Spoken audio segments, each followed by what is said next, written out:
ভাই, কি হয়েছে ভাই? আপনি কি ইট বিক্রি করেন? না ভাই, আমি ইট বিক্রি করি না, আমার বাড়ির জন্য আনছি।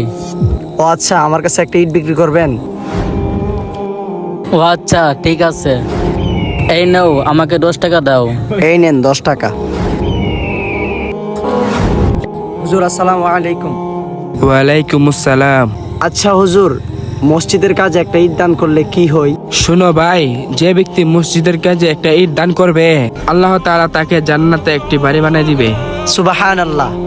এই নেন হুজুর, মসজিদের কাজে আমি একটি ইট দান করলাম, আমার এই ইটটা মসজিদে দিয়ে দিন।